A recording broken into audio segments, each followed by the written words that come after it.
2010 সালের 28শে মে এই দিনটাতেই ঘটে গেছিল সেই মারাত্মক দুর্ঘটনা।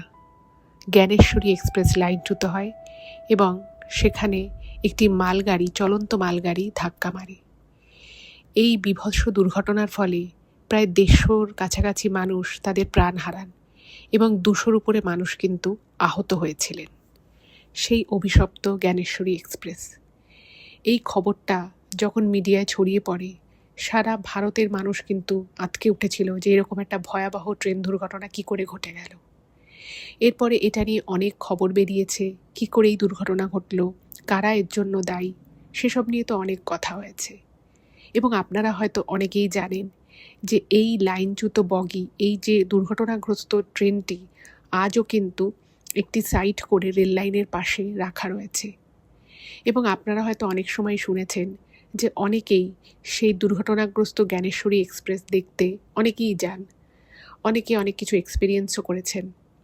আজকে আমি আপনাদেরকে এমন একটা ঘটনা বলবো যেখানে একটি ছেলে, অর্থাৎ আজকে যিনি ঘটনাটা পাঠিয়েছেন সুমন, সে এবং তার এক বন্ধু, তারা কিন্তু পশ্চিম মেদিনীপুরে কোনো একটা কাজে গেছিল এবং হঠাৎ করেই তাদের প্ল্যান হয়, তার এবং তার 2 বন্ধু প্ল্যান করে যে তারা সেই জ্ঞানেশ্বরী এক্সপ্রেস, যে সেই দুর্ঘটনাগ্রস্ত যে ট্রেন যেটা সাইড করে রাখা রয়েছে, আজও রাখা রয়েছে, সেটা দেখতে যাবে। সব কিছু ঠিকঠাক। ওর সাথে মানে সুমনের সাথে আরও দুটি বন্ধুর যাওয়ার কথা ছিল, কিন্তু তাদের মধ্যে একটি বন্ধু হঠাৎ করেই বেরোনোর আগ দিয়ে বলে, আমার শরীরটা কীরকম লাগছে, আমি যেতে পারবো না, তোরা চলে যা। এবার সুমনের খুব যাওয়ার ইচ্ছে ছিল, তো ওর অন্য বন্ধুটিকে জিজ্ঞেস করে, কি রে তুই যাবি তো, নাহলে কিন্তু আমি একাই যাব। তো সেই বন্ধুটি বলে যে যাবি, আবার একবার ভেবে দেখ। বলে যে না, আমি ঠিক করেছি আমি যাব, তো আমি যাবই, তুই যদি যাস ভালো কথা, নাহলে আমি একাই যাব। তো সুমনের সাথে সেই বন্ধুটি যেতে রাজি হয় এবং ওরা সেই অভিশপ্ত জ্ঞানেশ্বরী এক্সপ্রেস যেখানে রাখা রয়েছে সেই দুর্ঘটনাগ্রস্ত ট্রেনটি, সেখানে ওরা যায়। এবং সেখানে গিয়ে ওদের ঠিক কী অভিজ্ঞতা হয়েছিল সেটা আমি আজকের এই এপিসোডে আপনাদেরকে বলবো। এবং আজকের এপিসোডে আপনারা একটা নয় দুটো ঘটনা শুনবেন। আমি সকলকে রিকোয়েস্ট করব, কেউ কোথাও যাবেন না, প্রত্যেকে পুরো ঘটনাটা শুনুন। ভীষণ ভয়ের ঘটনা, জানি এই ঘটনাটা খুব সেন্সিটিভ একটা বিষয় এবং এই ঘটনার এই দুর্ঘটনার ফলে যে কত মানুষের কত ক্ষতি হয়েছে সেটা সত্যি ভাবলেই খুব কষ্ট হয়। খুব দুর্ভাগ্যজনক একটা ঘটনা ছিল, কিন্তু তবুও বলবো ঘটনাটা পুরোটা শুনুন। এবং আজকে একটা নয় 2টো ঘটনা রয়েছে আপনাদের জন্য। আশা করছি আজকের এপিসোডটা আপনাদের ভালোই লাগবে। নমস্কার শ্রোতা বন্ধুরা, ভূত ভগবান চ্যানেলে আপনাদের সকলকে অনেক স্বাগত। আশা রাখছি সবাই খুব ভালো আছেন, আনন্দে আছেন, সুস্থ আছেন এবং ভূত ভগবান চ্যানেলের ঘটনা মন দিয়ে শুনছেন। আর সত্যি যদি আপনাদের আমাদের চ্যানেলের ঘটনাগুলো ভালো লাগে, অবশ্যই কিন্তু চ্যানেলটাকে সাবস্ক্রাইব করে নেবেন, ভিডিওগুলোকে লাইক করবেন। পুরো ঘটনাটা শোনার পরে কেমন লাগলো সেই মূল্যবান মতামত কিন্তু কমেন্ট করে জানাতে একদম ভুলবেন না। আর আপনাদের জীবনে বা আপনাদের পরিচিত কোনো মানুষের জীবনে যদি এরকম কোনো ভৌতিক, অলৌকিক, দৈবিক, অতিজাগতিক কিছু ঘটে থাকে, সেগুলো ইমেল করে আমাদের কাছে পাঠিয়ে দিতে পারেন। ইমেল আইডি আমাদের ডেসক্রিপশানে দেওয়া রয়েছে। এছাড়াও যদি কোনো কোলাবোরেশন করতে চান, অবশ্যই তার জন্য ইমেল করতে পারেন। এটুকুই বলার ছিল। এবারে চলে যাচ্ছি সরাসরি আজকে প্রথম ঘটনায়। তো ইন্ট্রোডাকশানে আমি তো আপনাদেরকে বললামই 2010 সালের 28শে মে যে চরম দুর্ভাগ্যজনক ঘটনাটা ঘটেছিল, যে দুর্ঘটনায় এতগুলো মানুষের প্রাণ চলে গেল, অনেক মানুষ আহত হলেন, সেটা ছিল সেই জ্ঞানেশ্বরী এক্সপ্রেসের লাইনচ্যুত হওয়া এবং ওই যে বললাম মালগাড়ি এসেও ধাক্কা মেরেছিল। তার ফলে কিন্তু একটা ম্যাসিভ ক্ষতি হয়ে গেছিল এবং সেই দুর্ঘটনাগ্রস্ত ট্রেনটি আজও কিন্তু সাইড করে লাইনের পাশে রাখা রয়েছে। এবং সেই ট্রেন দেখতে অনেকেই যান এবং আপনারা সেই সময় নিউজে তো শুনেই ছিলেন এবং দেখেও ছিলেন যে কি ভয়ঙ্কর রকমের দুর্ঘটনা ঘটেছিল। মানুষের আর্তনাদ, চিৎকার, চেঁচামেচি, স্বজন হারানোর কষ্ট, প্রচুর মানুষ নিখোঁজও হয়ে গেছিলেন। সব কিছু মিলিয়ে খুবই একটা খারাপ সময়ের মধ্য দিয়ে সেই সময় যেতে হয়েছিল। এবার ওই ট্রেনের যে বগিগুলো রাখা রয়েছে, সেগুলো এখনও কিন্তু অনেক মানুষ আছে যারা দেখার জন্য যায়। সেরকমই সুমন এবং ওর এক বন্ধু জ্ঞানেশ্বরী এক্সপ্রেসের যে বগিগুলো রাখা রয়েছে সেখানে যাওয়ার সিদ্ধান্ত নেয় এবং ওরা ভেবেছিল যে ওরা দুপুর বেরোবে। কিন্তু দুপুরবেলা প্রচণ্ড বৃষ্টি নামে এবং যেহেতু প্রচণ্ড বৃষ্টি হচ্ছিল সেই বৃষ্টিতে বেরোনো সম্ভব নয়, তো ওদের বেরোতে বেরোতে একটু লেট হয়ে যায়।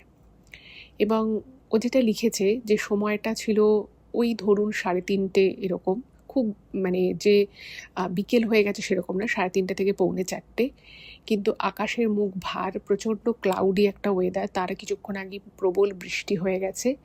বাট স্টিল সুমনের বিশেষত মনে হয় যে না, আমি এই জায়গাটায় যাব, দেখব। এবং ও তখন লিখেছে যে আমি তখন ফেসবুকে ছবি পোস্ট করতাম, ভিডিও দিতাম, তো ওটাও আমার একটা ইচ্ছে ছিল যে আমি এই জায়গাটায় যাব এবং আমার ফেসবুকে একটা পোস্ট দেব, কিছু ছবি ভিডিও শেয়ার করব, এইরকম। তো আর ওই বন্ধুটি ওখানে গিয়ে আলটিমেটলি পৌঁছয় এবং যখন দূর থেকে দেখছে, তখনও সামনে যায়নি, দূর থেকে দেখি না ও যেটা লিখেছে যে ম্যাডাম আমার কেমন জানি বুকটা ভারী হয়ে এলো। এবং আমি ভাবছিলাম যে 2010 মানে এই জায়গাটায় ও গেছিলো 2025 সালে, মানে আগের বছরের ঘটনা এটা। তো ভাবছি যে 2010 সালে ঘটনাটা ঘটেছে, কিন্তু দূর থেকেই যখন ওই দুর্ঘটনাগ্রস্ত ট্রেনটাকে দেখছে, ওর মনে হচ্ছে যে যেন প্রচণ্ড মনটা ভারী হয়ে আসছে এবং ভাবছে যে এই সেই ট্রেন, এই সেই মানে জিনিস, ট্র্যাজেডি যেটা আমি নিজের চোখের সামনে দেখেছি, একসময় আমি টিভিতে দেখেছিলাম। যাই হোক, ও আর ওর বন্ধু ট্রেনটার একদম কাছে গেছে, তো দেখছে ট্রেনের যে দরজাগুলো রয়েছে সেগুলো কিন্তু বেশ কয়েকটা খোলা অবস্থাতেই রয়েছে এবং ভিতরে এখনও কিন্তু মানে যেহেতু বছরের পর বছর পড়ে রয়েছে, অবভিয়াসলি নোংরা তো থাকবেই, কিন্তু এখনও টুকরো টাকরা, অনেক ব্যাগের টুকরো, কিছু কিছু ছোটোখাটো জিনিস এখনও কিন্তু ট্রেনের মধ্যে ছড়িয়ে ছিটিয়ে পড়ে রয়েছে। এবং যে মুহূর্তে ওরা ওঠে, ওদের না মানে পুরো রীতিমতো গায়ে কাটা দেয়। এবার দেখুন, এই ট্রেনটার সাথে মানে ওই ট্রেনের যে বগিগুলো ওখানে ওইভাবে বিক্ষিপ্ত অবস্থায় পড়ে রয়েছে, তার সাথে একটা খুবই ট্র্যাজেডি যুক্ত আছে, প্রচুর মানুষের প্রাণ চলে গেছে, প্রচুর মানুষ খুব খারাপভাবে আহত হয়েছিলেন। তো সেখানে একটা মানুষের চোখের জল, আর্তনাদ, এগুলো তো আছেই, সেটা একরকম। একটা জায়গা, এরকম একটা জায়গায় গেলে একটা ফিলিংস তো হবে, সেটা খুব স্বাভাবিক। কিন্তু যেটা ওদের কাছে খুব অস্বাভাবিক লেগেছে, আমি সেইটা আপনাদেরকে বলছি। ও যেটা জানিয়েছে যে একটা বগির ভিতরে ওরা ঢোকে এবং সেখানে ঢোকার পর থেকেই ওদের না মানে ওই বগিতে ওরা বেশিক্ষণ কিন্তু ছিল না, ওই মিনিট 4-5 ছিল। তো ঢুকে দেখছে ভিতরটা মানে যেহেতু বাইরেও খুব অন্ধকার করে এসেছিল, খুব যে আলো ছিল তা নয়, যতই 4টে বেজে যাক, কিন্তু যেহেতু খুব মানে বর্ষণমুখর একটা সময়, একটা দিন ছিল, তো ভিতরটাও পুরো অন্ধকার। তো ঢোকার পরেই না ওরা কী করেছে, ওদের মোবাইলে যে ফ্ল্যাশ লাইটটা সেটা অন করেছে। এবং ওই যে বললাম, ট্রেনের মধ্যে তখনও কিন্তু মানে এতগুলো বছর পরেও ট্রেনটার মধ্যে অনেক কিছু এদিক ওদিক ছড়ানো ছেটানো টুকরো টুকরো জিনিস রয়েছে, কোনো বড় জিনিস নয়, টুকরো টুকরো জিনিস। এবং সেখানে ভাঙা ব্যাগের টুকরো, একটা জুতোর কিছুটা অংশ, এরকম এখনও কিন্তু ওই ট্রেনের মধ্যে রয়েছে। এবার যখন ওই ফ্ল্যাশ লাইটটা অন করেছে, তো মানে দুজনেই দুজনের মোবাইলের ফ্ল্যাশ লাইট অন করেছে। এবার মানে সুমন যেখানে দাঁড়িয়ে রয়েছে তার থেকে একটু দূরে, মানে ওই ধরুন 5-6 হাত দূরে ওর বন্ধুটি দাঁড়িয়ে রয়েছে এবং বন্ধুটি একটা অন্য মোবাইলে ছবি তুলছে। এমন সময় ওদের মানে সুমন প্রথমে দাঁড়িয়ে রয়েছে, তার থেকে 7-8 হাত দূরে হয়তো ওর বন্ধুটি দাঁড়িয়ে রয়েছে। এবার ও না মানে কোমরে হাত দিয়ে, ওর ডান হাতটা কোমরে দিয়ে কনুইটা বেরিয়ে রয়েছে, হাত দিয়ে দাঁড়িয়েছিল।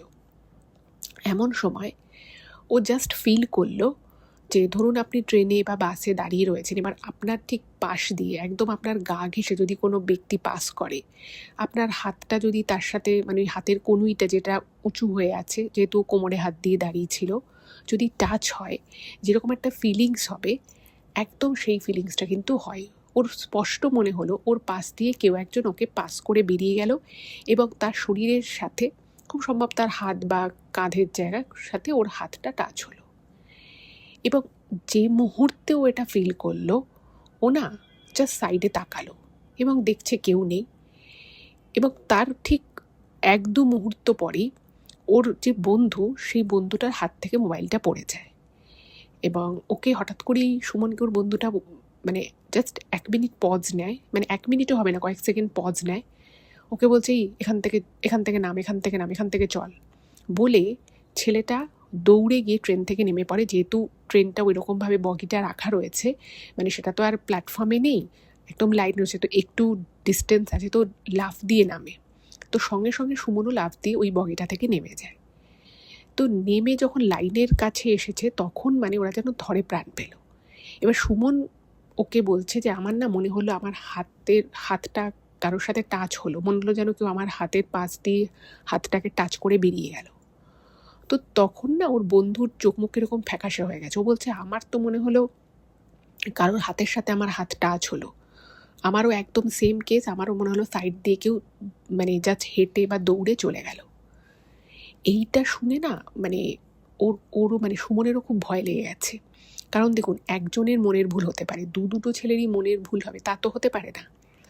তো ওরা কিছুক্ষণ মানে ওখানটাতেই দাঁড়িয়ে থাকে, এবং তারপরে না ওরা ভাবছে যে ঠিক আছে আমরা একটা এরকম জায়গায় এসেছি, তাই হয়তো আমাদের এরকম ফিলিংস হচ্ছে। কিন্তু ওর বন্ধু বলছে যে তুই না হয় ভুল বুঝেছিস, আমিও ভুল বুঝলাম, আমারও মানে সেম জিনিসটাই আমিও ফিল করলাম, এটা কী করে হয়। এবার সত্যি এই প্রশ্নের তো আর কোনো যুক্তি বা কোনো উত্তর হয় না। তো তখন সুমন বলছে ঠিক আছে এসেছি যখন, চল ওই বগিটায় যাই। এবং ওই বগিটা যেটা ছিল সেটা কিন্তু সব থেকে এফেক্টেড ছিল, একদম উল্টো হয়েছিল, একটা বগি তো পুরো উল্টো হয়ে আছে, এখনও কিন্তু সেভাবেই আছে। তো ওর যে বন্ধুটি সে বলছে না না ওটা যাওয়ার দরকার নেই, চল এখান থেকে চলে যাক, যেহেতু ট্রেনের ভিতরটা বহু বছর ধরে ওরকমভাবে পড়ে রয়েছে, তো প্রচুর জায়গায় না জং পড়ে গেছে। এবারে ট্রেনের বগিতে যদি উঠতে হয় সেক্ষেত্রে যেহেতু একদম মেঝেতে রয়েছে, মাটির সাথে ওগুলো রয়েছে, ফলে ডিস্টেন্সটা অনেকটাই উঁচু, সেক্ষেত্রে লাফিয়ে উঠতে গিয়ে যদি হাত বা পা কোনো জায়গায় লেগে যায় ওই জং পড়া অংশে, তাহলে বুঝতেই পারছেন সঙ্গে সঙ্গে কিন্তু ইনফেকশন হয়ে যাবে। তো এটাও ওরা চিন্তা করে। তো তারপরে ভাবে যে না ঠিক আছে এখান থেকে তো চলেই যাব, তো আর একটা ওরকম বগিতে ওঠা যাক। এবার ওরা কষ্ট করে ওই বগিটায় ওঠে, এবং যে মুহূর্তে ওরা বগিটায় ওঠে সে মুহূর্তে কিন্তু বাইরে টিপটিপ করে বৃষ্টি পড়া শুরু হয়।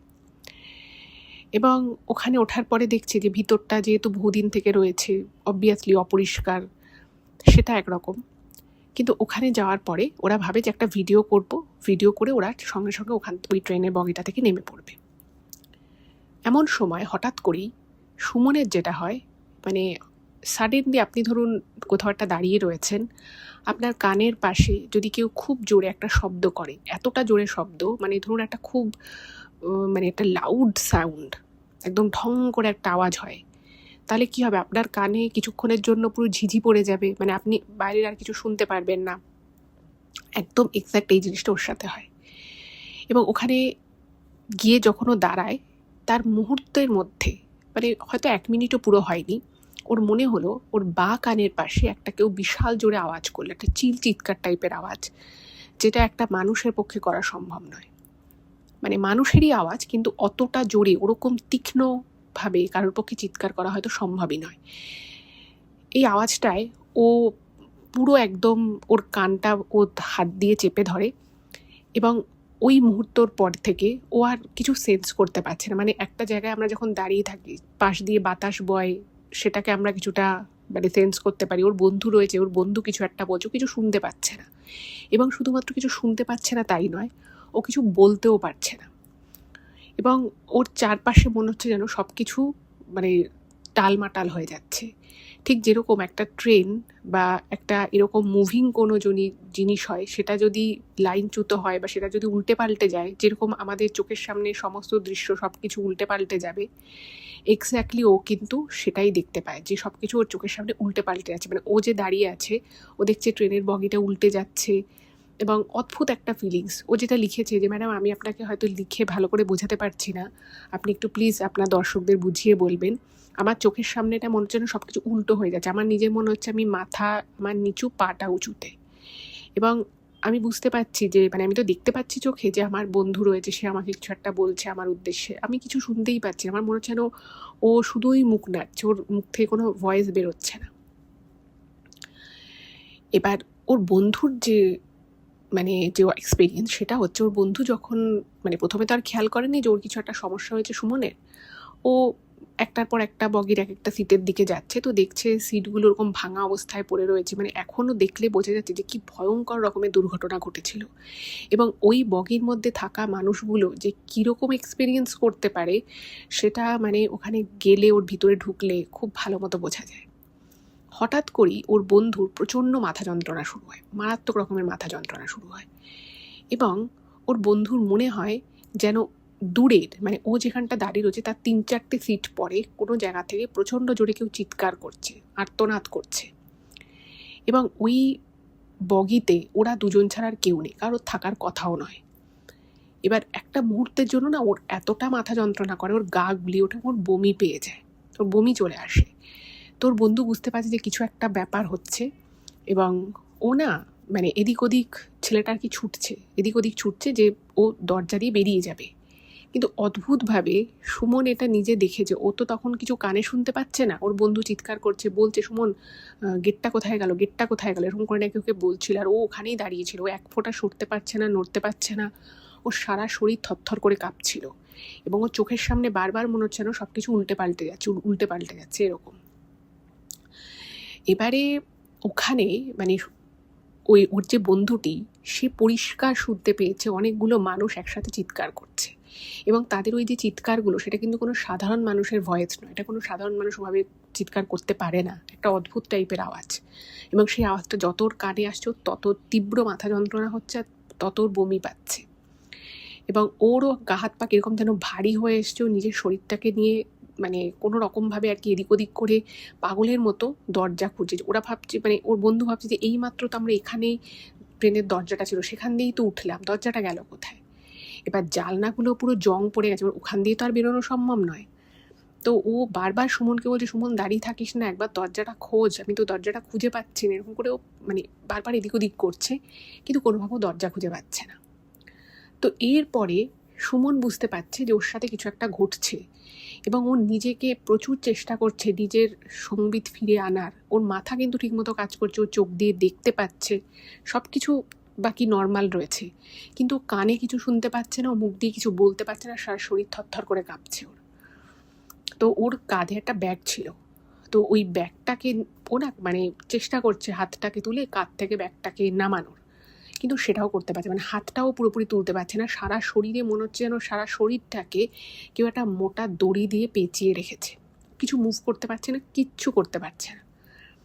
তো এরপরে ওর বন্ধু যে সে ওই ট্রেনের মধ্যেই হুড়মুড়িয়ে পড়ে যায়, যেহেতু ও দৌড়োদৌড়ি করছিল আর ওর প্রচণ্ড মাথা যন্ত্রণা করছিল, শরীর ভারী হয়ে গেছিল, তো পড়ে যায়। এবার ও যখন পড়ে যায় তখন সুমন মানে নিজের সর্বশক্তি দিয়ে মানে নিজেকে আর কি একটু অ্যালাইভ করার চেষ্টা করে, এবং তখন ওর মনে হলো যেন শরীরটা একটু ঠিক হয়েছে। এবং তখনও কিন্তু কিছু শুনতে পাচ্ছে না, ওই কানের মধ্যে ওই যে ঢং করে একটা যে শব্দ হয়েছে সেই শব্দটা তখনও কিন্তু ওর কানে বাজছে, কিন্তু কোনো রকমে ও কী করেছে মানে ওর বন্ধুটাকে তোলার চেষ্টা করছে ওখান থেকে। তো কোনো রকমে তারপর ও ওঠে, এবং তারপরে দুজনে মিলে মানে একদম অদ্ভুত ব্যাপার হচ্ছে যে একদম সামনেই কিন্তু বগির দরজাটা ছিল, তো ওরা দরজাটা পায় এবং ওখান থেকে ওরা নামে। এবং নামতে গিয়ে ওর বন্ধুর যেটা হয়, একটা জুতো ট্রেনের বগির মধ্যে রেখে মানে দৌড়ে মানে লাফিয়ে নেমেছে, তো একটা জুতো, এক পাটি জুতো আর কি ট্রেনের মধ্যে থাকে। তো ওরা তো মানে ধরে প্রাণ এলো, এবং যখন ও ট্রেনের বাইরে বেরোলো তখন দুজনেই না মানে লাইনের উপরে ওই জায়গাটা আর কি বসে পড়েছে, এমনি ওখানটা তো ঘাস ছিল, ওখানটায় বসে পড়েছে, এবং বসে পড়ে রীতিমতো হাঁপাচ্ছে। এবং ওই নামার পরে সুমন কিন্তু তখন মনে হচ্ছে যেন ও ওর বন্ধুর গলার আওয়াজটা শুনতে পাচ্ছে, চারিদিকে যে বাকি যে আওয়াজ হচ্ছে সেই আওয়াজগুলো এবার ওর কানে আসছে, টিপটিপ বৃষ্টি পড়ছে, হাওয়ার আওয়াজ হচ্ছে, সব কিছু তখন ওর কানে আসছে। বাট যতক্ষণ ওই ট্রেনের বগির মধ্যে ছিল ওর কানে কিন্তু কিচ্ছু আসছিল না, ইভেন ও কিছু বলতেও পারছিল, ওর হাত পাও ঠিক মতো চলছিল না। এইবারে ওরা প্রথমে কিছু সময় ও কোনো কথা বলেনি, ওর বন্ধুটিও কোনো কথা বলেনি, শুধু চোখ বন্ধ করে মানে মুখটাকে ওপরের দিকে করে হা হা করে নিঃশ্বাস নিচ্ছে, মুখটা হা করে, কারণ নিঃশ্বাসও মনে হচ্ছে যেন ঠিক মতো নিতে পারছে না, দম বন্ধ লাগছিল। এবং এই দম বন্ধ কন্ডিশনটা কিন্তু দুজনের ক্ষেত্রেই হয়েছে। তো ওর বন্ধু একবার বমি করে, এবং বমি করার পরে ওর মনে হলো শরীরটা একটু হলেও ঠিকঠাক হলো। তো ওর ব্যাগে আর কি জল ছিল, একটু জল খায়। তো তখন মানে ওর বন্ধুটা সুমনকে বলছে, সুমন ভাই এখান থেকে তাড়াতাড়ি চ। মানে মারাত্মক জায়গা, এটা মারাত্মক জায়গা। অনেক ভিডিও এর আগে দেখেছি, অনেকে শুনেছিলাম গেছে, কিন্তু ভাই এরকম অভিজ্ঞতা হবে সত্যি ভাবিনি। এবং ওর যেটা লিখেছে যে অনেকে এটা মানে অনেকে হয়তো গেছে, সেখানে ভিডিও করেছে জ্ঞানেশ্বরী এক্সপ্রেস নিয়ে, তো অনেকে এটা বলেছে যে হ্যাঁ এরকম একটা ফিলিংস পাওয়া যায়, কিন্তু সেটা যে এতটা তীব্র, মানে ওরা তো আর রাতের বেলা যায়নি, ওরা বিকেল বেলা গেছিল বলা যেতে পারে, কিন্তু সেই বিকেল বেলাতেই এত ভয়ঙ্কর মানে ওদের অভিজ্ঞতা হয়েছে। এবং স্পষ্ট বুঝতে পারছে যে এটা খুব স্বাভাবিক যে একটা জায়গায় এতগুলো মানুষ, প্রত্যেকটা মানুষ একটা একটা ডেস্টিনেশন ছিল, তারা একটা জায়গায় যাবে বলে বাড়ি থেকে বের হয়েছিল, তাদের একটা নির্দিষ্ট জায়গায় যাওয়ার কথা ছিল, তারা তো কেউ এক্সপেক্টও করেনি যে তাদের সাথে এত মর্মান্তিক কিছু ঘটে যেতে পারে। যে মানে প্রায় 150-রও বেশি মানুষ মারা গেছিলেন, 200-র উপরে মানুষ আহত হয়েছিলেন। ভাবুন তো, মানে কেউ ভাবতে পারবে যে এরকম একটা দুর্বিষহ ঘটনা ঘটে যেতে পারে? তো সেই জায়গাটা কিন্তু সত্যি পুরো কার্সড হয়ে আছে, এবং এটা খুব স্বাভাবিক হয়ে থাকা এতগুলো মানুষের অতৃপ্ত আত্মা। তো এবার যখন ওরা ভাবলো যে ওখান থেকে যাবে, তখনও কিন্তু ওর বন্ধু খেয়াল করেনি যে ওর পায়ে এক পাটি জুতো নেই। এবার যখন উঠে হাঁটতে শুরু করেছে, তখন দেখছে যারা আবার জুতো কোথায় গেল। তো তখন ওর মনে পড়লো যে মনে হয় তাহলে জুতোটা বগিতে রয়ে গেছে। তো তখন ওদের এত ভয় লাগছে এবং এত শরীর মানে মনে হচ্ছে না ওখান থেকে যত দ্রুত সম্ভব চলে যায়। তো মানে সুমন বলল যে না না, খালি পায়ে তো যেতে পারবি না, সামনেই নিশ্চয়ই জুতোটা আছে। এবার ওরা যখন লাফ দিচ্ছিল, তখন ওর বন্ধুর একবার মনে হয়েছিল যে জুতোটা মনে হয় কিছু একটা হলো, কিন্তু তখন ওর এতটাই শরীর খারাপ লাগছিল, ও না সেটার পিছনে আর কি খুব একটা কনসেন্ট্রেশন দিতে পারেনি। তো আবার যখন বগিটার সামনে গেছে, গিয়ে দেখছে একদম যে দরজাটা দিয়ে ওরা লাফ দিয়েছিল সেখানেই জুতোটা রয়েছে। এবার সামনেই রয়েছে, ট্রেনে তো আর ঢোকার ব্যাপার নেই। তোর বন্ধু কি করেছে, জুতোটাকে হাত দিয়ে নিতে গেছে। এবার শুনুন, যে মুহূর্তে জুতোটাকে নিতে গেছে, একটা সাধারণ স্বাভাবিক জুতো, খুব একটা ভারী তো নয় জুতোটা, হাত দিয়ে তুলে নেবে, পায়ে পড়বে, চলে যাবে, এটাই তো হওয়া স্বাভাবিক, তাই না? কিন্তু এটা এরকম হলো না। যে মুহূর্তে জুতোটা নিতে গেছে, দেখছে জুতোটা ট্রেনের ওই যে দরজার সামনে থেকে তুলতেই পারছে না। মানে অদ্ভুতভাবে মনে হচ্ছে না জুতোটা প্রচণ্ড ভারী হয়ে গেছে, না হলে জুতোটার পিছনে যেন কোনো আঠা দিয়ে কেউ আটকে দিয়েছে, কোনোভাবেও জুতোটা তুলতে পারছে না। তো তখন না ওর বন্ধু সুমনকে বলছে, সুমন জুতোটা মানে হাত দিয়ে আমি তুলতে পারছি না, কি হলো বলতো? তো সুমন পিছনে দাঁড়িয়েছিল, ও বলছে দূর, একটা জুতোও নিতে পারছিস না? তো ও তখন সামনে এসেছে, সামনে এসে ও যখন জুতোটাকে তোলার চেষ্টা করছে, দেখছে হাত দিয়ে কোনোভাবে আসছে, মানে গায়ে জোর লাগাচ্ছে, একটা জোয়ান ছেলে ভাবুন, জোর লাগাচ্ছে, একটা জুতো আসে না। হঠাৎ করেই আবার যখন ওর বন্ধু জুতোটাকে নিতে যাচ্ছে, দেখছে জুতোটাকে টানছে, কিছুতেই আসছে না। ঠিক এর কিছু মুহূর্ত পরে ওরকম করে টানছে, টানতে টানতে হঠাৎ করে জুতোটা ওর হাতে চলে এলো, এবং ও তো টানছিল, ফলে ও পিছনে গিয়ে ছিটকে গিয়ে পড়েছে। মানে পুরো মনে হলো যেন জুতোটাকে কেউ চেপে ধরে রেখেছিল। মানে ওরা যে ওখানে গেছে সেটা হয়তো, সেখানে যেটাই প্রেজেন্ট থাকুক না কেন, সেটা হয়তো মানে সেই যে জিনিসটা ছিল তারা হয়তো চায়নি যে কীভাবে ওখানে আসুক বা ভিডিও করুক, ছবি তুলুক, কিছু করুক। তো ওরকম করে মানে পুরো হুমড়ি খেয়ে পড়েছে। মনে হলো যেন কেউ হঠাৎ করেই চেপে ধরেছিল জুতোটাকে, এবং কেউ হঠাৎ করেই চাপটা সরিয়ে নিয়েছে, রিলিজ করে দিয়েছে। ও যেহেতু গায়ের জোরে টেনেছিল, তাই জন্য পিছনে ছিটকে গিয়ে পড়েছে। এবং এইটা হওয়ার পরে ওরা ওখানে আর কোনো এক মুহূর্ত সময় নষ্ট করে না, ওরা ওখান থেকে মানে প্রায় দৌড়ে ওখান থেকে পালিয়ে চলে আসে। তো এটাই ও লিখেছে যে মানে জ্ঞানেশ্বরী এক্সপ্রেসে অনেকেই গেছে, কিছু কিছু ব্লগারও গেছে, তারা ভিডিও করেছে, কিন্তু এইরকম যে একটা এক্সপিরিয়েন্স ওদের সাথে হবে সেটা ওরা কল্পনা করতে পারেনি। কারণ অনেকে শুনেছে যে এরকম গা ভারী লাগে, কিছু একটা মনে হয় যে প্রেজেন্ট আছে ওই জায়গায়, সেটা অনেকেই বলেছে, কিন্তু তাই বলে সেটা যে এত ইন্টেন্স হবে এবং সেটা যে ওরা এইভাবেই ওরা এক্সপিরিয়েন্স করবে, সেটা কিন্তু সুমন বাবুর বন্ধু একদম স্বপ্নেও ভাবতে পারেনি। তো তখন ওরা যখন ওখান থেকে চলে আসে, একটা শুধু স্টিল ছবি ওদের ফোনে ছিল। খুব অদ্ভুতভাবে আর কোনো ছবি বা ভিডিও ওদের ফোনে ওর তুলেছিল, বাট অদ্ভুতভাবে সেগুলো ডিলিট হয়ে যায়। কে ডিলিট করলো, কীভাবে ডিলিট করলো, কখন ডিলিট হলো, কিছু বুঝতে পারে না।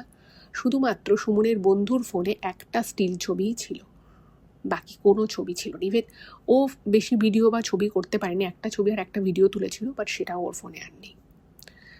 তো এইটা যখন হয়, যখন ওরা বুঝতে পারে, তখন ওর বন্ধু মন্দিরে যায় এবং মন্দিরে দাঁড়িয়ে থেকে ওই যে একটা ছবিও ছিল সেটাকেও ডিলিট করে দেয় এবং মন্দিরে ওই ঠাকুরের কাছে ফোনটা ছুঁয়ে ও মানে বলে যে আমরা যদি কোনো ভুল করে থাকি আমাদের ক্ষমা করে দাও ভগবান, আমরা আর এরকম করব না। তো ওরা মানে বাড়ি ঢোকার আগে মন্দির যায়, গিয়ে প্রণাম করে তারপরে বাড়ি ঢোকে। এবং এটা মানে এই জিনিসটা ওদের দুজনেরই, মানে এরকম নয় যে ওদের বাড়ি যাওয়ার পরে ওদের সাথে কোনো অস্বাভাবিক ঘটনা ঘটেছিল বা এমন কিছু হয়েছে যেটাতে ওরা বাড়িতে যাওয়ার পরেও ভয় পাবে, এরকম কিছু হয়নি। কিন্তু এই যে পুরো এক্সপিরিয়েন্সটা ওদের হয়েছিল না, এইটা ট্রমাটা কিন্তু ওদের বহুদিন ছিল, বহুদিন ওদের এই ট্রমাটা ছিল। এবং ও যেটা লিখেছে যে আমি আমার মোবাইলে যদি এরকম কোনো ভিডিও আসে জ্ঞানেশ্বরী এক্সপ্রেসে গেছি এই হয়েছে, বলছে আমার সাহস হয় না ভিডিওটা দেখার, আমার বা আমার বন্ধু দুজনেরই। মানে আমরা বিষয়টা এতটাই ভয় পেয়ে গেছি। এবং এটা যদি অন্য কেউ আমাদেরকে বলতো যে হ্যাঁ একটা এরকম এক্সপিরিয়েন্স হয়েছে ভাই ওখানে যাস না, আমরা হয়তো বিশ্বাস করতাম না।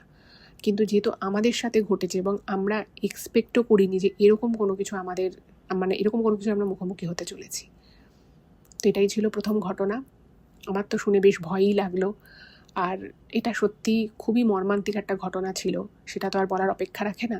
তাই আমার মনে হয় ওখানে এভাবে না যাওয়াটাই মনে হয় সমীচীন হবে। তো এবারে চলে যাব আমি আজকে দ্বিতীয় ঘটনায়। তো প্রথম ঘটনাটা সম্পর্কেও যদি আপনাদের কোনো বক্তব্য থাকে অবশ্যই কিন্তু সেটা কমেন্ট করে জানাতেই পারে। আজকের যে দ্বিতীয় ঘটনাটা এখন আমি আপনাদের সামনে বলতে চলেছি, সেই ঘটনাটা আমাকে সাথীদি লিখে পাঠিয়েছেন। উনি জানিয়েছেন আজকে 25 বছর উনি রেলে জব করছেন এবং ওনারই এক কালিগের মুখে উনি একটা ঘটনা শুনেছিলেন, যেটা কিন্তু হাওড়ার রেল কলোনিরই ঘটনা। তো সেটা কিন্তু খুব ভয়েরই একটা ঘটনা। এবার আমি আপনাদের সামনে সেই ঘটনাটা তুলে ধরছি। তো সাথীদি ঠিক যেভাবে লিখেছেন আমি ঠিক সেভাবেই আপনাদেরকে বলছি। তো ওনার এক কালিগ ওনাকে ঘটনাটা বলে এবং ওই যে বললাম এটা হাওড়া রেল কলোনির ঘটনা। তো ওই রেল কলোনিতে একটি ছেলে থাকতো, মানে ছেলেটি আগে আর কি হাওড়ার কোনো একটা আশেপাশের কোনো একটা জায়গায় থাকতো এবং ছেলেটি মানে বাড়ি হচ্ছে বিহারের কোনো একটা জায়গায় হবে। তো ছেলেটি এখানে আর কি কলেজ থেকে পড়াশুনো করে কলকাতায়, তো ও পার্শ্ববর্তী একটা জায়গাতে ভাড়া থাকতো এবং সেই সময় ওর সাথে একটি মেয়ের আলাপ হয়। তো মেয়েটির সাথে আলাপ হয়, সেই আলাপ থেকে বন্ধুত্ব থেকে প্রেম, ভালোবাসা, এভাবেই সম্পর্ক চলতে থাকে। এবং ওই সময় কিন্তু ছেলেটা বিভিন্ন জায়গায় সরকারি চাকরির পরীক্ষা দিচ্ছিল। এভাবেই চাকরির পরীক্ষা দিতে ছেলেটি ইস্টার্ন রেলে একটি পদে চাকরি পায়, একটি ক্লারিক্যাল পদে চাকরি পেয়ে যায় এবং ছেলেটির কলকাতা বা হাওড়ারই কোনো একটা জায়গায় হয়তো ছেলেটার পোস্টিং হয়ে যায়। এবার সেই সময় তখন ছেলেটি কোথায় থাকবে, তো ও রেল কলোনিতে এসে থাকা শুরু করে। এবার রেল কলোনিতে যখন ছেলেটি এসে থাকা শুরু করে, তো তখন বিহার থেকে ছেলেটির মা এবং বাবা চলে আসে ছেলেটির সাথে থাকবে বলে। গরিব পরিবারের ছেলে, তো ছেলে সরকারি চাকরি পেয়েছে, তো বাবা মা ভাবে যেখানে চলে আসবে। তো ছেলেটি ওর বাবা মায়ের সাথে থাকা শুরু করে। এবার ছেলের বিয়ের বয়স হয়েছে, তো ছেলেটি বাড়িতে জানায় যে ওর একটি মেয়ের সাথে প্রেম রয়েছে। তো বাড়ির লোক প্রথমেই নাকচ করে দেয়, বলে যে না, তোমাকে আমরা দেখে শুনে বিয়ে দেব, আমাদের বিহারে আমাদের কমিউনিটি কোনো মেয়ের সাথেই তোমার বিয়ে হবে। তো ছেলেটা বলে যে না, আমি তো একে ভালোবাসি। তো ছেলেটা নাছোড়বান্দা। এবার ছেলের বাড়ির লোক একদমই রাজি নয়, তো তাও বলেছে ঠিক আছে মেয়ের বাড়ির লোককে ডেকে পাঠাও। তো যে মেয়েটির সাথে ওর প্রেম ছিল সেই মেয়েটির বাড়ির লোক আসে। তো বাড়ির লোক যখন আসে, তো তখন ছেলেটির যে বাবা মা, আচ্ছা এখানে একটা জিনিস বলে রাখি, যেটাও লিখেছে সাথীদি, যে ছেলেটি মেয়েটির বাবা মাকে আসতে বলে, কিন্তু মানে ছেলের বাবা মা বলে যে আমরা মেয়ের বাবা মার সাথে সেই সময়ই কথা বলবো যে সময় তুমি বাড়িতে থাকবে না, কারণ তোমার বিয়ের প্রথম কথাবার্তা হবে, তোমার সামনে থাকাটা ঠিক না। তো ছেলেটা বললো ঠিক আছে, আমি তখন অফিসে থাকবো, সেই সময় তাহলে ওরা আসবে। তো মেয়েটির বাড়ি থেকে মেয়েটির মা, বাবা আর মামা আসে। এবার মেয়েটির বাড়ির লোকের সাথে যখন এদের বাড়ির লোক কথা বলা শুরু করে, ছেলেটির বাড়ির লোক, তো তারা কিন্তু খুব ভালো বিহেভিয়ার করে না। তারা একটা অহংকার দেখায় যে আমাদের ছেলে রেলে চাকরি করছে, আমাদের ছেলের যদি আমরা বিহারে সম্বন্ধ দেখি অনেক বড় লোক বাড়ির মেয়ে পাবো, অনেক টাকা পয়সা জিনিসপত্র দিয়ে আমরা বাড়িতে বউ আনতে পারবো।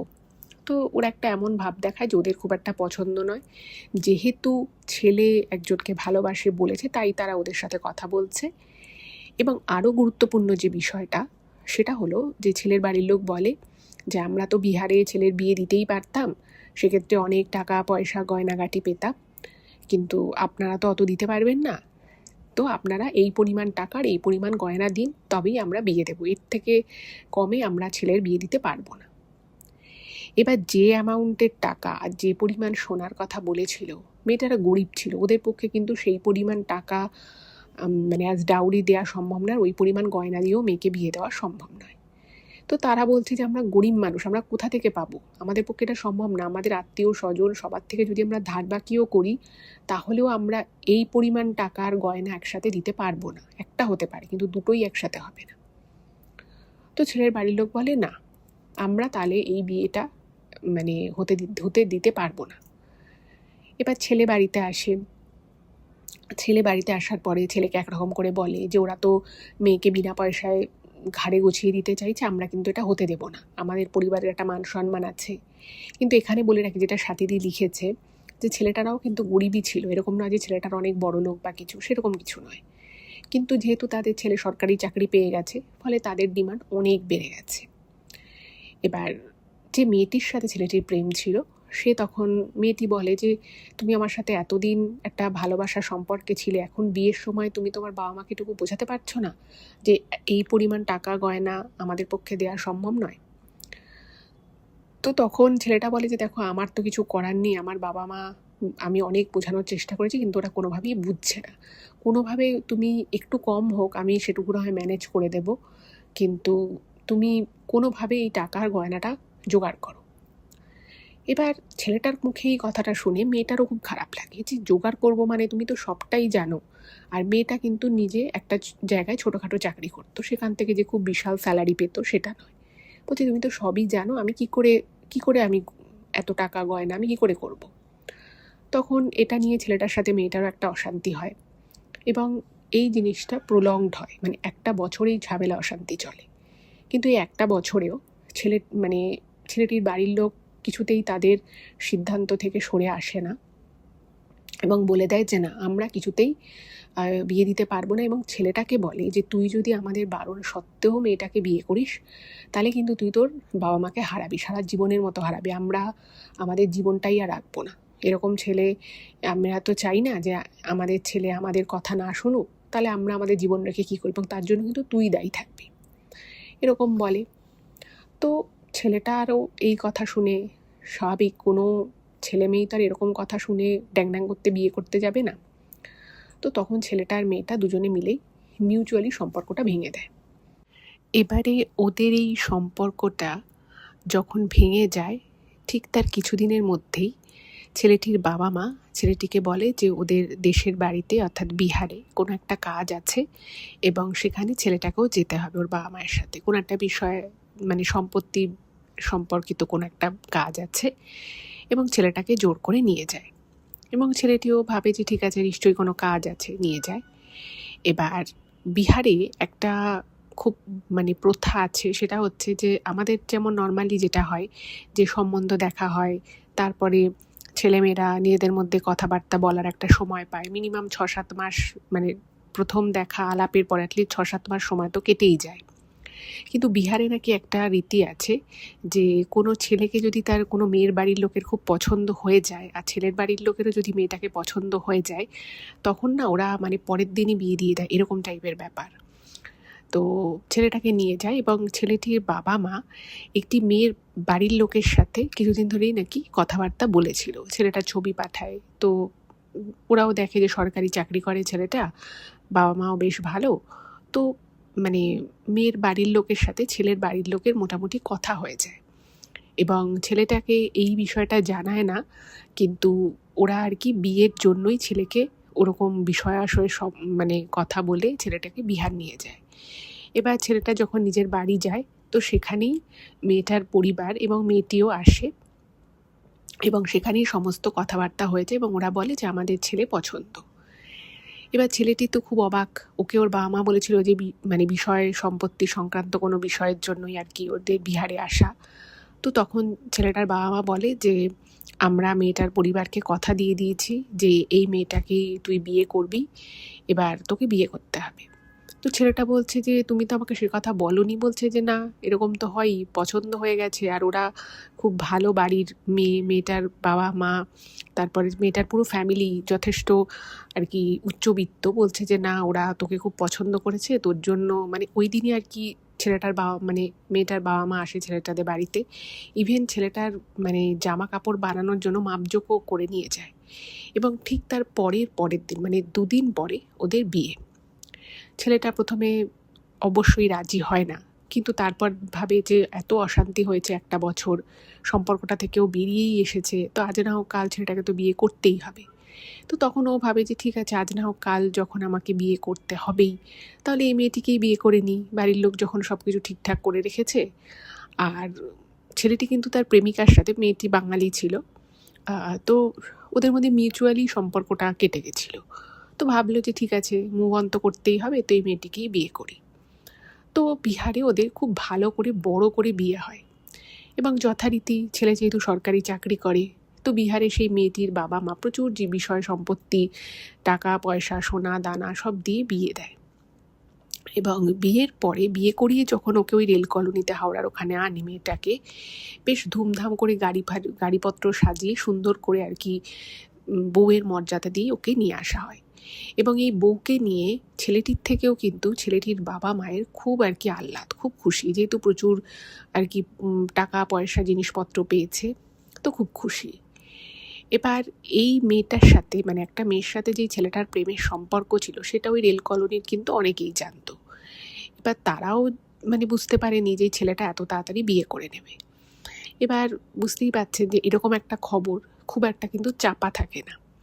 তো ছেলেটির সাথে যে মেয়েটির প্রেম ভালোবাসা ছিল, সেই মেয়েটির কানে ঘটনাটা যায় যে ওর সেই প্রাক্তন প্রেমিক বিয়ে করেছে। এবার দেখুন, একটা এত বছরের সম্পর্ক, একে অপরকে ভালো লাগা, ভালোবাসা, সেটা তো মানে ওই জাস্ট মানে ব্রেকআপ হয়ে গেল, সব কিছু মন থেকে মুছে গেল, শেষ হয়ে গেল, তা তো হয় না। কোথাও একটা সেই টান ভালোবাসা থেকেই যায়, সেটা ফেড হতে তো অনেকটাই সময় লেগে যায়। স্বাভাবিকভাবেই মেয়েটা এক্সপেক্ট করতে পারেনি যে জাস্ট ওদের কটা দিন আগেই ব্রেকআপ হয়েছে, মানে ওরা নিজেরাই সিদ্ধান্ত নিয়েছে, কিন্তু ছেলেটা যে এত তাড়াতাড়ি বিয়ে করে নেবে এটাও ভাবতে পারেনি।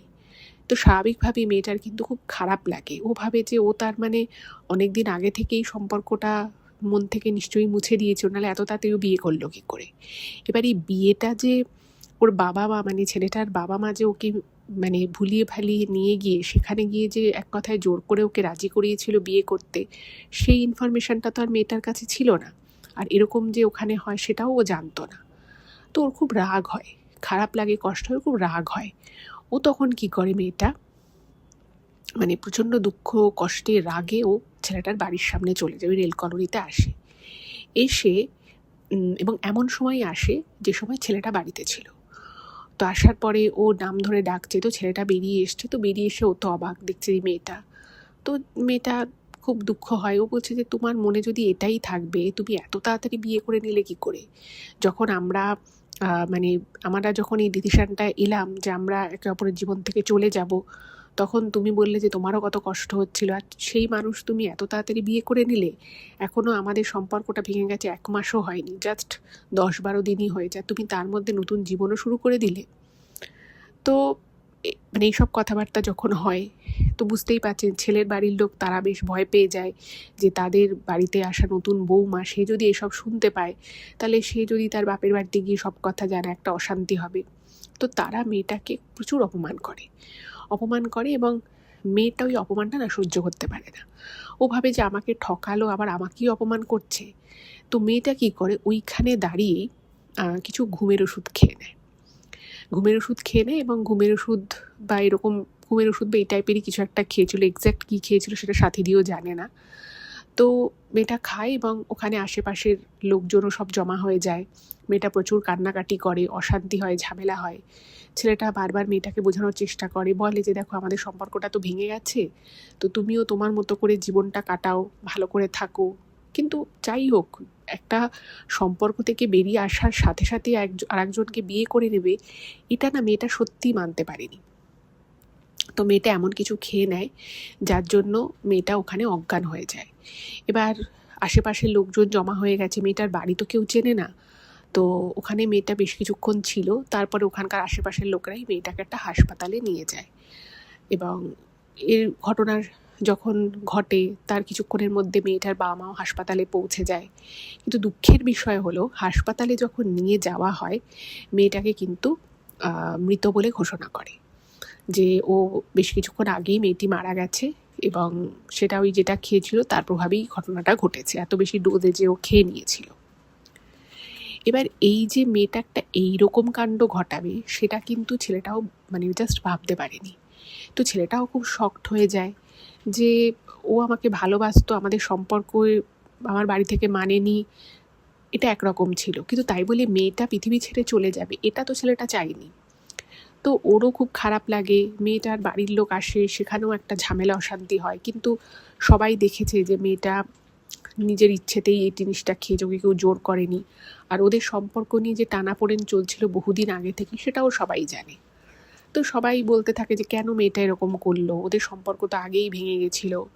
এবং এটা নিয়ে কিন্তু মেয়ের বাড়ির লোকও কাউকে আর কোনো অভিযোগ করে না, কারণ তারা বুঝতে পারে যে তাদের মেয়ে একটা বড় ভুল করেছে, এখানে আর কাউকে দোষ দেওয়ার কিছু নেই, আর যার চলে যাওয়ার সে চলে গেছে। ফলে মেয়েটার বাড়ির লোক কিন্তু এই মেয়েটির মারা যাওয়ার জন্য কাউকে দায়ী করে না। এবার যেটুকু যা বিষয় বাকি ছিল এই সম্পর্কে সেটুকু চুকে গেল। এবার ছেলেটির যে বাবা মা, ছেলেটির বাবা মা কিন্তু ছেলেটিকে বলে যে দেখ যা হবার হয়ে গেছে, এবার কিন্তু তুই মন দিয়ে সংসারটা কর।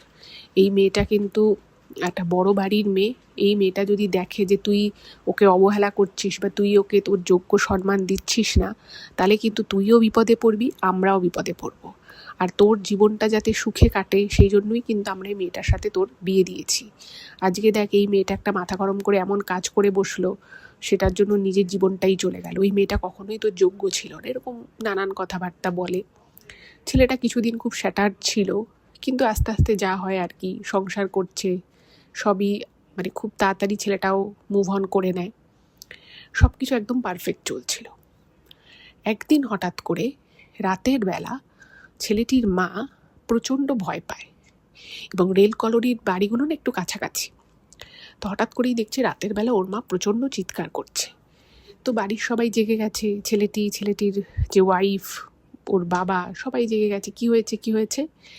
তো ছেলেটির যে মা সে বলছে যে আমি উঠোনটা ঝাড় দিচ্ছিলাম রাতের বেলা আর কি, উনি একটু ঝাঁটফাট দিচ্ছিল, বলছে সেই সময় নাকি ওনাকে পিছন থেকে কেউ ঠেলেছে, কিন্তু সেই সময় পিছনে কেউ ছিল না এবং সবাই সবার ঘরে ছিল।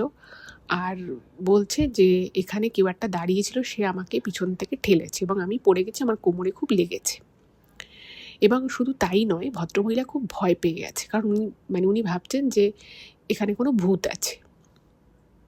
এবার প্রথম দিন এই ঘটনা ঘটেছে, বাড়ির সবাই বলছে দূর তুমি ভুল ভাবছো, কিছু হয়নি, এরকম কে তোমাকে ধাক্কা মারবে, তোমারই হয়তো পা পিছলে গেছে, তুমি পড়ে গেছো, এরকম বলে।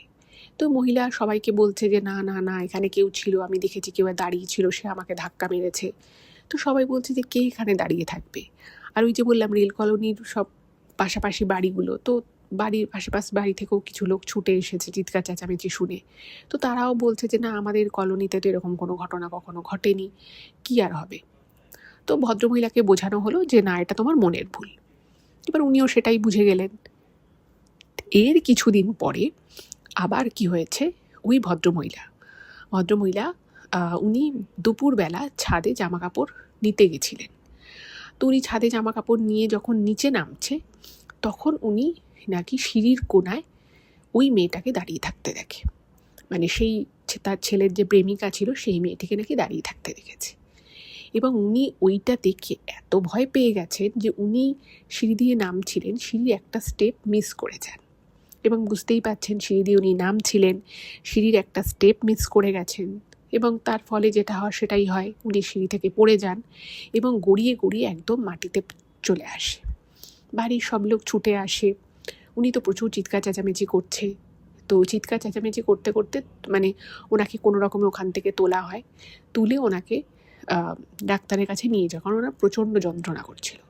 তো ডাক্তার বললেন যে ভাঙেনি, কিন্তু মানে চোট ভালোই পেয়েছে।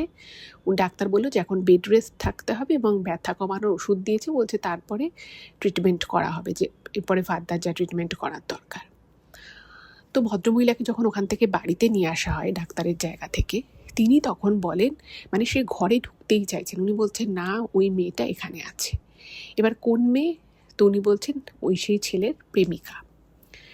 এবার ঘটনা হচ্ছে যে এই জিনিসটা যখন ভদ্রমহিলা দ্বিতীয়বারের জন্য বললেন, এবং উনি কিন্তু বললেন যে আমি বললে তো তোরা বিশ্বাস করিস না, ওই মেয়েটা কিন্তু এখানেই আছে, আমাদের এই বাড়িতেই আছে এবং ও সবার সর্বনাশ করবে। তো ওনাকে বোঝানো হয় যে যে মারা গেছে সে মারাই যায়, সে কি আবার কখনো ফেরত আসে নাকি?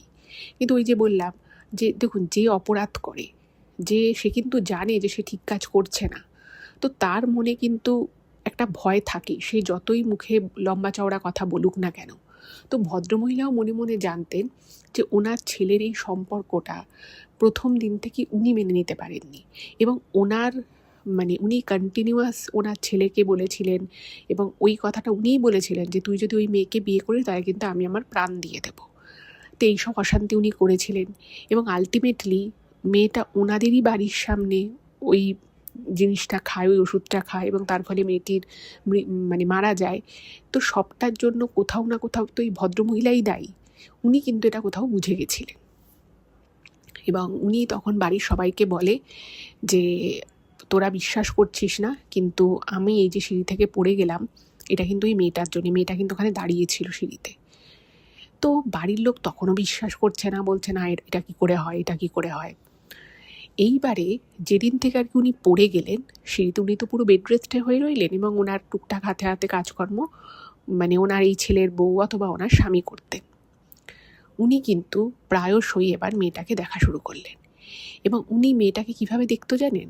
যেটা সাথীদি লিখেছে যে ওনার কালিগ ওনাকে বলেছে যে ওই ভদ্রমহিলা মেয়েটাকে সবসময় দরজার সামনে দাঁড়িয়ে থাকতে দিত, অলওয়েজ। এবং উনি দেখতেন যে মেয়েটা মানে ওদের দরজার সামনে অলওয়েজ দাঁড়িয়ে থাকে, এবং মেয়েটা সবাইকে দেখছে। এবং এই কথাটা ভদ্রমহিলা কিন্তু ওনার ছেলেকেও বলেছিল যে ও কিন্তু তোকেও দেখছে, ও কিন্তু সবাইকে দেখছে, আজকে আমার সাথে হচ্ছে তাই তোরা বিশ্বাস করছিস না, এরপর তোদের সাথেও হবে। তো ঠিক তাই হলো। কিন্তু হঠাৎ করেই একদিন ছেলেটা ডিউটি সেরে ফিরছিল, এবং সেদিন শীতকাল ছিল, একটু রাত হয়ে গেছে, কুয়াশা পড়েছে। তো ছেলেটা দেখছে দরজার সামনে কেউ দাঁড়িয়ে আছে। এবার অন্ধকার, ছেলেটা ভেবেছে ওর ওয়াইফ দাঁড়িয়ে আছে, তো বলছে যে তুমি এখানে দাঁড়িয়ে আছো কেন, ঘরের ভিতরে চলো। দেখছে যে নড়ছে না, নড়ছেও না, সরছেও না, কিছুই না। তো ছেলেটা জুতো খুলছে তখন, তো বলছে যে কী গো তুমি দাঁড়িয়ে আছো কেন, কিছু বলবে? তো ঘরে গিয়ে বলো, চলো। তো দেখছে তখনও দাঁড়িয়ে আছে। এবার ছেলেটা মানে এতটাই ওই জায়গাটা অন্ধকার, আর ওই যে বললাম শীতের সময় সবার দরজা জানলা বন্ধ, কোনো আলো নেই, আর ওদের কলোনির ওই ওদের ঢোকার আগটায় ওই জায়গাটায় মানে এক্স্যাক্ট ওই পজিশনে কোনো আলো ছিল না, ফলে মানে ওনা মুখটা ঠিক দেখতে পাচ্ছে না। এবার নিজের স্ত্রী মনে করে ও কী করেছে, হাতটা ধরতে গেছে যে চলো হাত ধরে আর কি মেয়েটাকে নিয়ে ঘরে যাবে। ঠিক সেই মুহূর্তে মানে ও হাতটা ধরতে যাবে, সেই মুহূর্তে ছেলেটা ওর স্ত্রীর গলার আওয়াজটা ঘরের ভিতর থেকে পাচ্ছে। তো তখন ভাবছে যে মা তো হবে না, কারণ ওনার মা বেশ একটু মানে চেহারা স্বাস্থ্য ভালো। তো দেখছি এরকম একটা রোগা সোগা মেয়ে দাঁড়িয়ে রয়েছে, তাহলে মেয়েটাকে।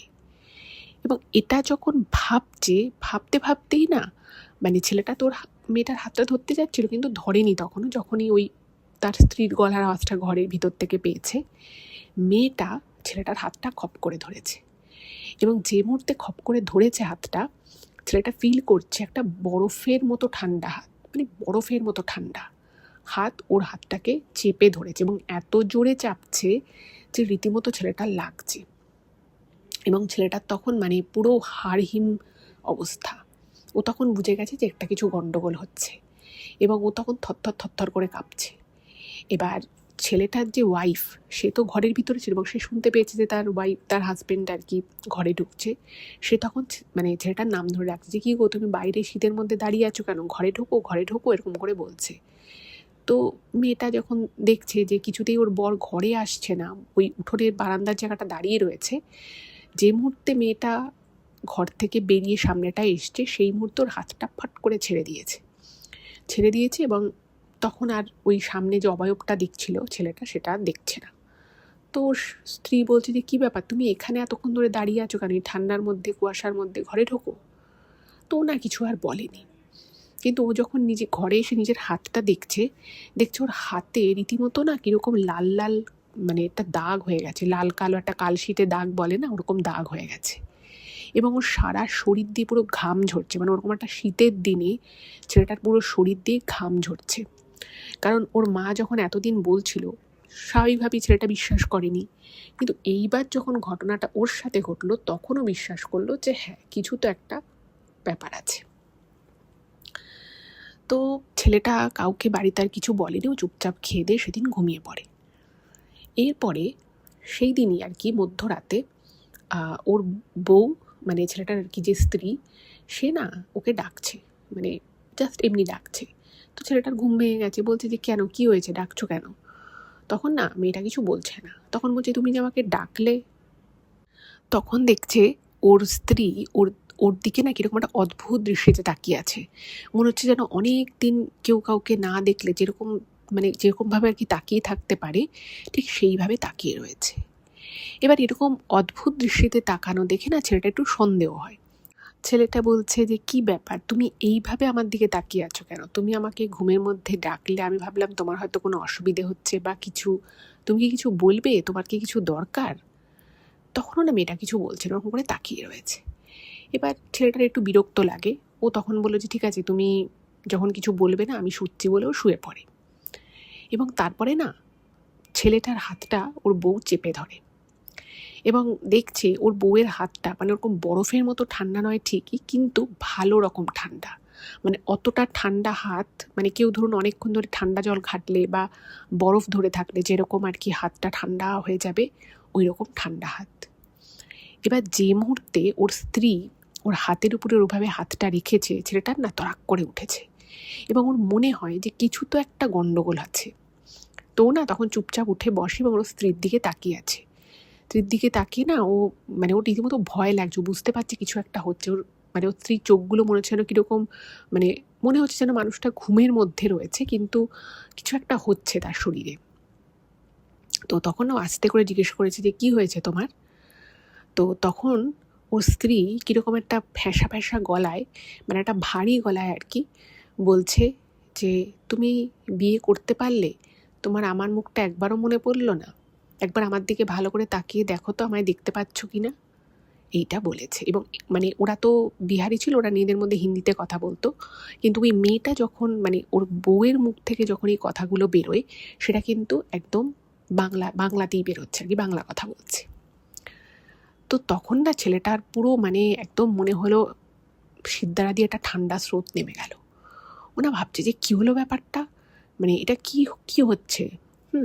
তখন না আবার ওর বউ ওর হাতটা আরেকটু শক্ত করে চেপে ধরে বলছে যে এবার দেখো তো, আমাকে চিনতে পারছো?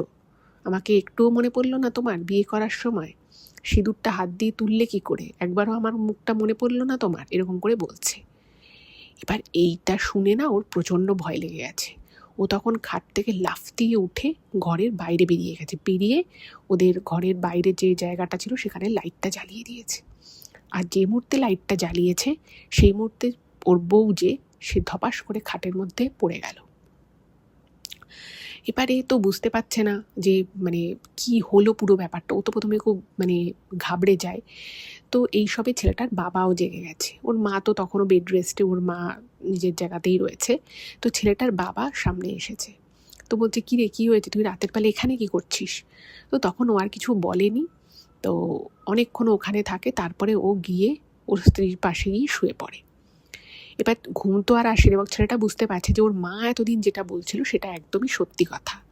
ওই মেয়েটার আত্মার শান্তি তো হয়ইনি, উল্টে সে যে সত্যি এইখানে মানে এই ছেলেটা এবং তার পরিবারের কাছাকাছি রয়েছে, সেটা কিন্তু একবার সত্যি সত্যি প্রমাণ হয়ে গেল। এবার সকাল হয়েছে। তো সকাল হওয়ার পরে দেখছে ও স্ত্রী একদম স্বাভাবিক, কোনো অস্বাভাবিকতা নেই। সেই যে রাতের বেলা ওর মানে হাত ফাত ঠান্ডা হয়ে গেছিলো, ওর গলার ভয়েসটা চেঞ্জ হয়ে গেছিলো, সব ঠিক হয়ে গেছে। তো ছেলেটা ওর ওয়াইফকে বলে যে তুমি কালকে রাতে ঠিক করে ঘুমিয়েছিলে? তখন ওর ওয়াইফ বলছে হ্যাঁ, আমি তো ঠিক করে ঘুমিয়েছিলাম, কেন আমাকে কেন জিজ্ঞেস করছো? বলছে না না কিছু না, এমনি তোমায় জিজ্ঞেস করলাম। বলছে যে তোমার শরীর ঠিক আছে? বলছে হ্যাঁ আমার শরীর ঠিক আছে। এবার তো ছেলেটা পুরোপুরি নিশ্চিত হয়ে গেল যে কিছু তো ব্যাপার আছেই, কারণ ওর স্ত্রী যে রাতের বেলা এই যে কথাগুলো বলেছিল, মানে দেখুন ওর ভয়েসটা হয়তো অনেকটা ভারী হয়ে গেছিলো, কিন্তু শরীরটা তো ওরই গলা দিয়ে তো আওয়াজটা বেরিয়েছে। বাট অদ্ভুতভাবে মেয়েটার কিন্তু কিচ্ছু মনে নেই, মানে এক বিন্দু কিছু মনে করতে পারছে না যে এরকম কোনো ঘটনা ঘটেছে বা ও এরকম কিছু একটা বলেছে। তো তখন ছেলেটা ভাবলো যে না, এটা তো ঠিক না। এরপর থেকে প্রায় প্রত্যেক দিন রাতের বেলা, বেশিক্ষণ না, এই 15-20 মিনিটের জন্য প্রত্যেক দিন ওর বউ জেগে যেত, মানে ছেলেটার আর কি যে স্ত্রী সে জেগে যেত, এবং ছেলেটার ওরকম করে হাত চেপে ধরতো, ওকে ডাকতো এবং ওকে বলতো যে তুমি বিয়েটা করলে কি করে, তোমার একবারও আমার কথা মনে পড়লো না? এত তাড়াতাড়ি তুমি একটা বিয়ে করে নিতে পারলে? তুমি এত তাড়াতাড়ি আমাকে ভুলে যেতে পারলে, সব কিছু ভুলে যেতে পারলে? এগুলো বলতো। এবং যখনই বলতো না, তখনই কিন্তু ছেলেটার প্রচণ্ড ভয় লাগতো।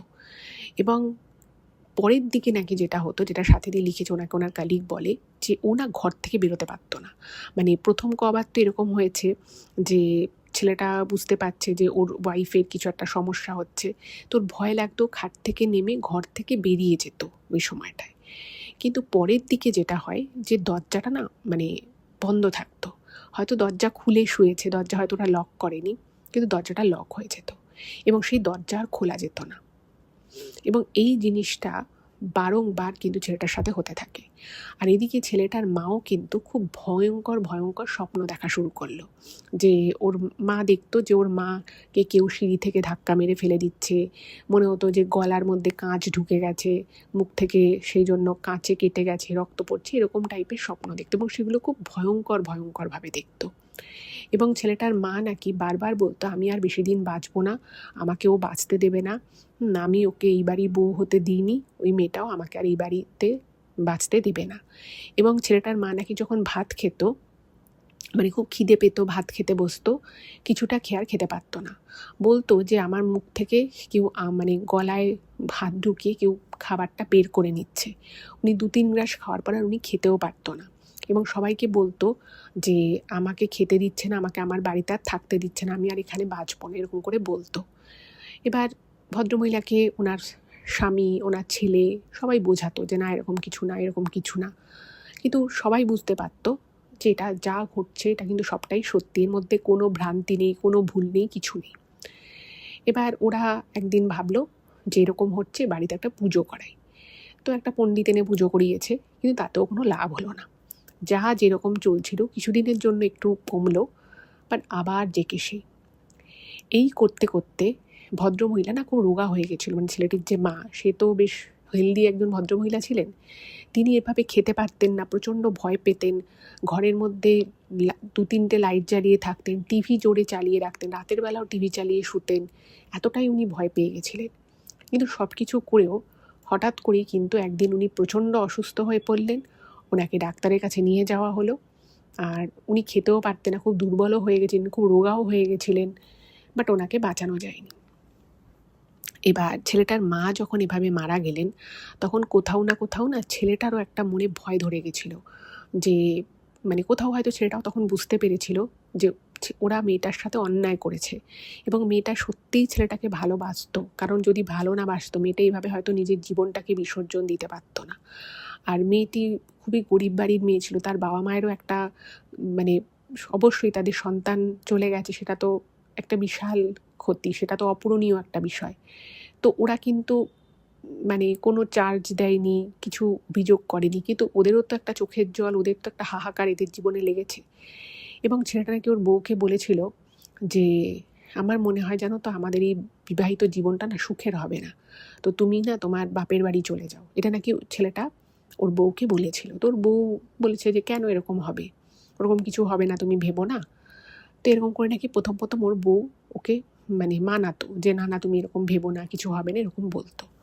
বাট অদ্ভুতভাবে মানে ছেলেটার যে ওয়াইফ সে না হঠাৎই চেঞ্জ হয়ে যায় এবং ছোটোখাটো বিষয়ে ওদের না খুব অশান্তি হওয়া শুরু হলো। এবং এটা কিন্তু রেল কলোনির অনেকেই দেখেছে যে প্রথম ওই যে বউটি সে কিন্তু খুব ভালো ছিল, সবার যত্ন আত্তি করতো, সবার সাথে ভালোভাবে ব্যবহার করতো, সে শাশুড়ি হোক, শ্বশুর হোক, বর হোক, সবার সাথেই খুব ভালো টার্ম ছিল। বাট সাডেনলি সব কিছু চেঞ্জ হয়ে যায়, বিশেষত ওর মা মারা যাওয়ার পর থেকে। ছেলেটির সাথে ছোটোখাটো বিষয় নিয়ে কিন্তু ওর বউয়ের খুবই মনোমালিন্য হতো, এবং সেই মনোমালিন্য আস্তে আস্তে আস্তে আস্তে এত বেশি বেড়ে যায়, এত বেশি ওদের মধ্যে দূরত্ব সৃষ্টি হয় যে ওদের মধ্যে কিন্তু ডিভোর্স হয়ে যায়। সত্যি সত্যি কিন্তু ছেলেটা ঠিক করে সংসার আর করতে পারে না, ওদের মধ্যে ডিভোর্স হয়ে যায়। এবং ডিভোর্স হওয়ার পরে ছেলেটা তো একা রয়ে যায়, আর এদিকে মেয়েটা কিন্তু ওর বিহারে ওর বাবা মায়ের কাছে চলে যায়। এবং শুধু চলে যায় তাই নয়, ওর বিয়েতে যত জিনিসপত্র নিয়ে এসেছিলো সব রীতিমতো নিয়ে চলে যায়। তারপরেও ওরা 2 বছরটা ছেলেটার বাবা ছিল, তো এরপরে ছেলেটার বাবা হঠাৎ করেই হার্ট অ্যাটাকে উনিও চলে যান। তো তারপরে ছেলেটা নাকি অন্য কোথাও ট্রান্সফার নিয়ে চলে যেতে বাধ্য হয়। বাট ছেলেটা নাকি খুব অন্যরকম হয়ে গেছিলো, কারোর সাথে বেশি একটা কথা বলতো না, নিজে নিজে বিড়বিড় করতো। বিয়ে তারপরে আর যতদিন ওই কলোনিতে ছিল ততদিন তো অ্যাটলিস্ট করেনি, আর মনে হয় না পরেও করেছে। তো পরে নাকি অন্য জায়গায় ট্রান্সফার নিয়ে চলে যায়। ফলে এখন কি ব্যাপার আছে না আছে সেটা আর জানা যায়নি। কিন্তু এই যে একটা মেয়েটাকে কষ্ট দিল, মেয়েটার মনে এত কষ্ট লাগলো, এত ভালোবেসেছিল ছেলেটাকে, সেই যে ও যেটা পেলো না, এরাও কিন্তু শান্তিতে সংসার করতে পারলো না। এদেরও কিন্তু সেই সংসার পুরো জীবনটাই সব ছন্নছাড়া হয়ে গেল। যাই হোক, এটাও খুব দুঃখজনক একটা ঘটনা। তো এটাই ছিল যে দ্বিতীয় ঘটনা। কেমন লাগলো জানাবেন। ভালো লাগলে চ্যানেলটাকে সাবস্ক্রাইব করে ভিডিওগুলো একটু সকলের সাথে শেয়ার করে দেবেন। খুব ভালো থাকবেন। দেখা হবে আবার পরের এপিসোডে। নমস্কার।